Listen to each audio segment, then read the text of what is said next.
Welcome to today's video. Today's video is all about slicing and dicing of documents and data. So if you like parsing, text chunking, working with different document types, creating data sets, extracting table information, figuring out really innovative ways to extract images, to run OCR on those images, and how to build workflows to make all of this as automated and simple as possible, this is the video for you. We're going to go through some pretty advanced techniques. We're going to work through a sample.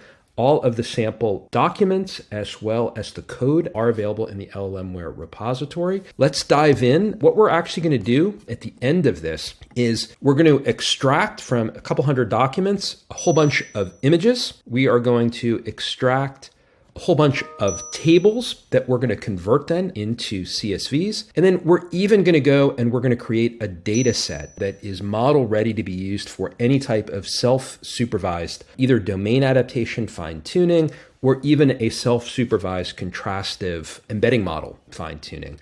So we're going to show you how to do all of these, and we're going to show you all the code to get started to do it. Now, if you're anything like us, you're probably spending a lot of time. Where are some good sample documents that I can get my hands on and do something interesting with? Because at the end of the day, just about any RAG application or AI application tends to be not really about the model, but most of the time comes in the data wrangling of how do you find some really good materials? How do you make sure you're cleaning and packaging those materials? And then how do you build the right pipelines and workflows around it? Well, one thing we got a little tired of is everybody points always to PDF documents, or you pick up CSV or JSON files. We wanted to find what we find are in most companies, which are Microsoft Office documents. One of the challenges with Microsoft Office documents is that they're inside every single company. Most private and important information that's flowing around that, most of you are using every single day are on Office documents. But a lot of times when things get published then, or published formally, be made public out to the web, they're converted into PDF. So we thought, where can we get some publicly available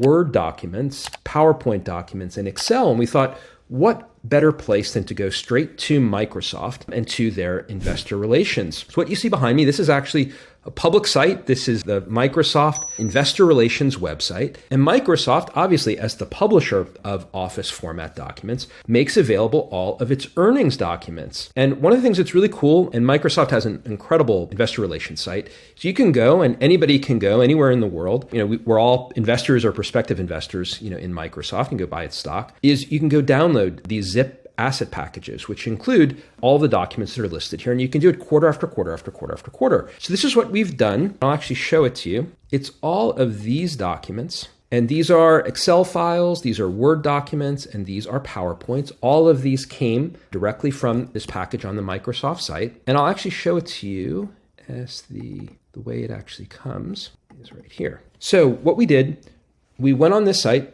we downloaded all of these individual zip files. We then took all these zip files and put another zip around it, and we've made it available then as sample documents to be used within LLMware. Now, these are all publicly available information, but again, they are only really being provided for the purpose of testing out the code. Please don't do anything else with it. Please don't try to subject it to any other use. Please do not make investment decisions on it, all that other stuff. All of this is solely available so we can test out some software and have a little bit of fun with it. So we've put all of this available in the sample documents. And then the way we're going to get started with this, I'll blow this up so it's a little easier to see. All right, there we go. So what we're going to do with our setup command is we're going to load the sample files. We're going to load those specific Microsoft IR documents, which is going to cache locally in a folder in your LLMware data directory, those about 20 zip files. We don't have to do any pre-processing of them. We don't have to do anything to them. What we're going to do is we're going to create a library. You can pick any name that you want. And then all we have to do is we have to add files. And we just have to point it at the file path of the folder that has all those zip files in it. The add files method is smart enough. It will open up those zip files. It will extract the individual files.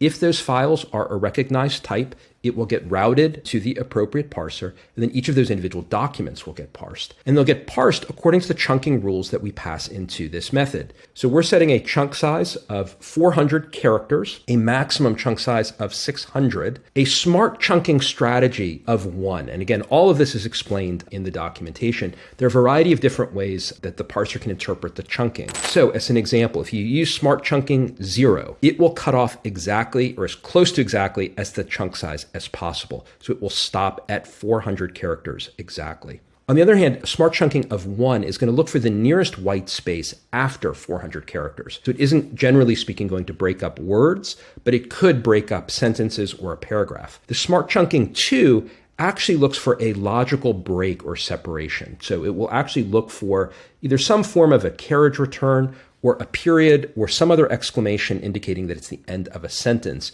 So generally that will be chunk sizes varying between 400 and 600 if you use smart chunking of 2. Smart chunking of 3 is available for Office documents where it will simply respect the actual kind of metadata structure of that object, of that shape within the Microsoft schema. So there's a variety of different options and configurations about how we're going to implement that smart chunking. And again, I would encourage you, as you're working with any type of document, experiment with these parameters to get the best possible results if you want bigger chunks or if you want smaller chunks. You can also turn on this capability of either turn get tables off or turn tables on, and likewise with get images. We've set both of those to true, meaning we do, as we're parsing these documents, we want to be able to extract and index any of the tables and the images that are found in that document. So in just the course of these 3 or 4 lines, we're doing a heck of a lot. We're pulling down all those zip files, we're creating our library, and then this one line add files command is going to do all the work then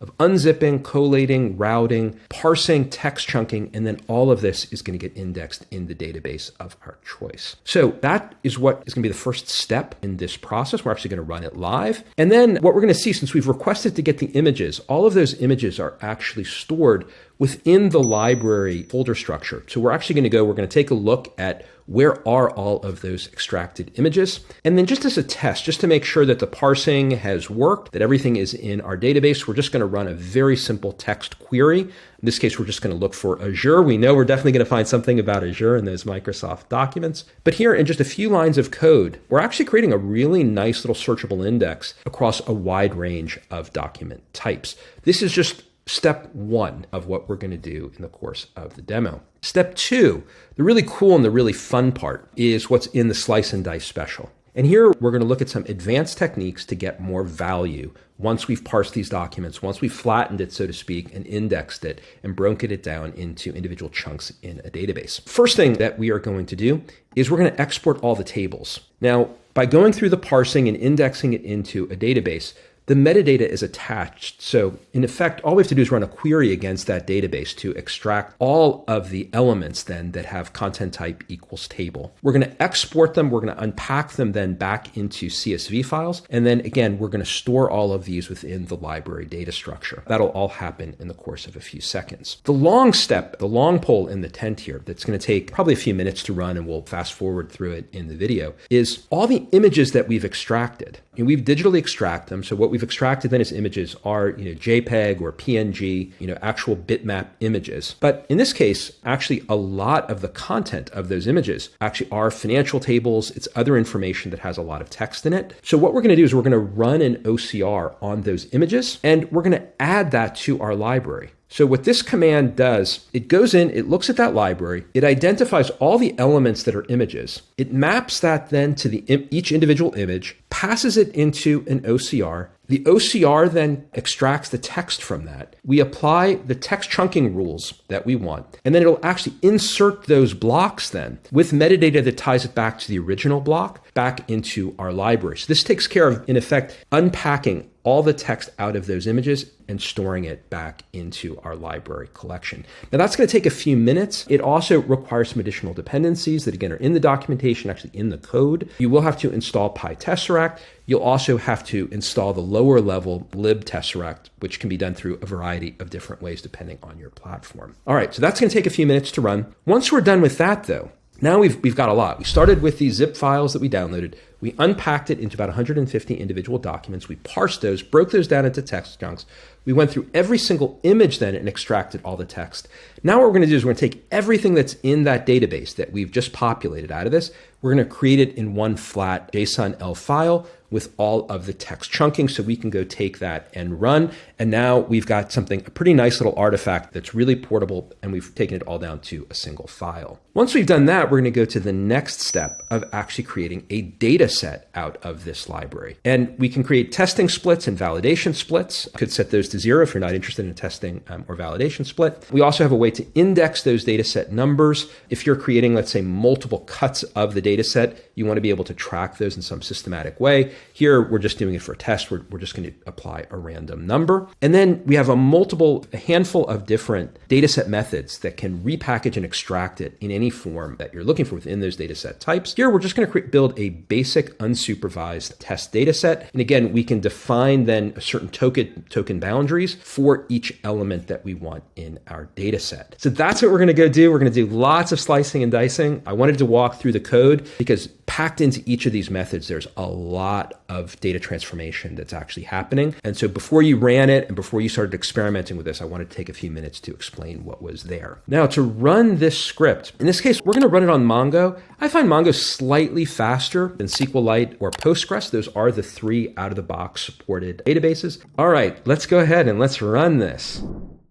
Okay, so we've unzipped and we're parsing all of these documents. And one takeaway, these things parse really fast. So here we've moved through 145 documents, and we're done with all of the parsing. So we unzipped, we parsed, we text chunked, we extracted all of the images into our file path, and we indexed all of this into our Mongo database. 150 documents. And sorry, the OCR is going crazy. So let's come back up here. We processed 38 PowerPoint, 76 Word docs, and 38 Excel. That's what was inside all of those zips. Processed 152 files, about 15,000 individual blocks, rows were entered into our database. We extracted 500 images, 1,700 tables, and it was around 2,200 pages. All that was done in less than 6 seconds running locally on a Mac M1. You can see a little bit of an overview of the parsing output. There's a pointer then to where the images are extracted. We ran then our test query, which you can see right here, the query Azure, just to make sure that actually it was in the database and that we were able to find things. Everything looks fine. We then extracted all of those tables into CSVs. Again, all of that happened, in a second. And this long output that we're seeing here, I turned on basically verbose mode to give us real-time progress. What it's actually doing now, the OCR is running. It's going through each one of those individual images and it's extracting all the text. As you can see, there was a lot of text in those images. A lot of the images were like financial tables and other things. So it's really good actually to be able to extract from those images all of this text. So you can see it moves at a pretty good clip, but there are hundreds of images to get through. So in total, it does take a few minutes. But again, that OCR is just Tesseract that is running locally on the machine. And let's see where we are with that. And again, for each image then, it's applying those text chunking rules. So if in that image, let's just say it finds, a few thousand tokens, it is going to be breaking that up into multiple individual entries and saving again kind of that metadata tying back to that original image. So we have that, but then it'll create an additional text entry, potentially multiple text entries for that particular image because it had a lot of text in it. Again, all of that through some trial and error and some experimentation, we can set different text chunking parameters. So you can see tons and tons of text that's in those images. So it's really, really good in this case that we are running this OCR. And again, text looks pretty clean in terms of what's coming out. And again, lots of good stuff that we're definitely going to want to be able to use for further analysis. So this is going to keep going. It actually generates about 1,000-ish individual text blocks. And that's because we set a pretty short text chunk size that we wanted to apply to these OCR extractions. So we're going to accelerate in the video, but when we come back, basically we're going to be done with this. And then once we're done, we're going to take a look at the data sets and we're going to take a look at all the artifacts that we've just produced through this process.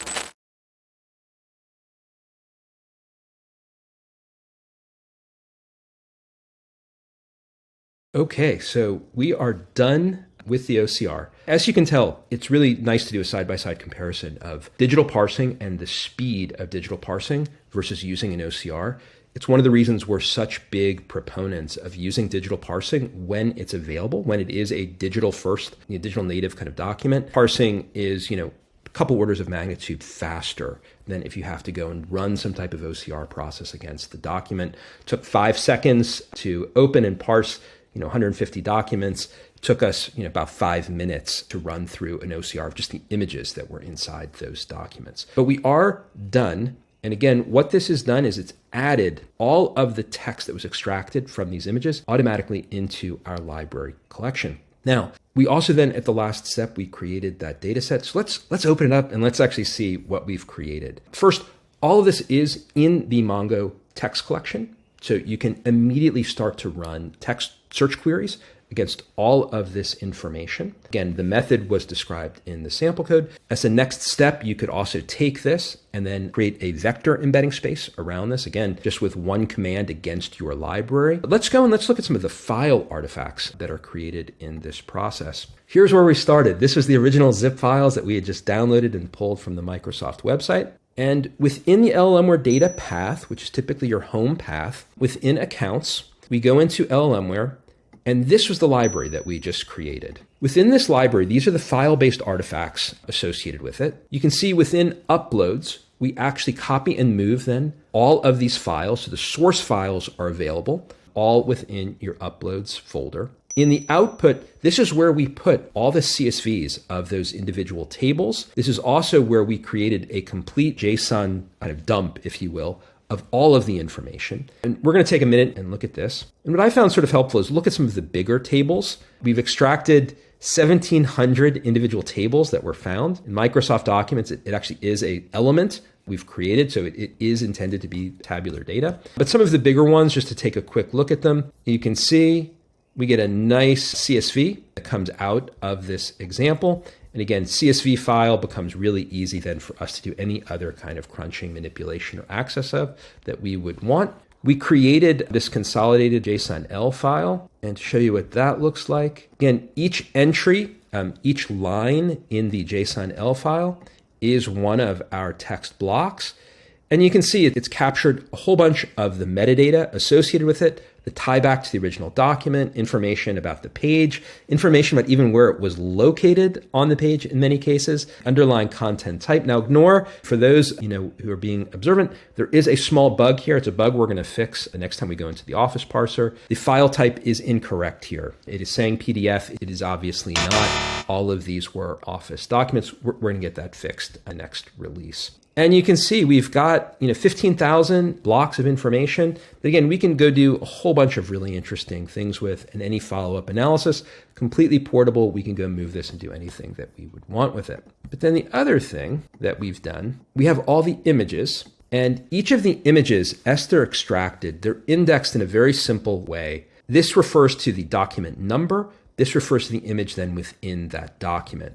So it becomes pretty easy then within this file path to see which images came from which document. And of course, all the metadata associated with that is in the Mongo collection as well. Each image does get registered as a row in the database as the content type equals image. But then here's where all of the raw images, the PNG and JPEGs that have been extracted from those Office documents. And then finally, we created a data set. So again, we started with those zip files pulled directly from the web without having to do any kind of manual data munging. We've created our own data set. Each data set then comes with a manifest. The manifest describes all of the artifacts that have been produced. We can see we produced 20,000 training samples, about 2,500 validation and testing. That's actually more than we would typically use, but for people that really like to use testing and validation data, you get a nice cut of that. Timestamp of when this was created and other information so you can keep track of it. Let's take a look at it. That's the fun part. Let's look at what this training data is that we've created. Now, this is unsupervised, so it's not as if we've provided any labeling, and there's no way to automatically do that given the way that we've prepared this. But what this can be incredibly useful for is if you're looking to do domain adaptation, whether that domain adaptation is for a generative model using some form of next token prediction, or we actually wind up using a lot of these data sets and almost exactly in this form for a lot of self-supervised domain adaptation and contrastive learning for embedding model creation as well. Here you've got it. You've got 20,000 plus samples, all the information we've been able to extract. It's in a really nice model-ready format. Again, you can see here, even the tables and the markers in those tables have been captured as well. All right, so that brings us to close. We hope you've enjoyed some slicing and dicing. Please check out sample files, check out the sample code.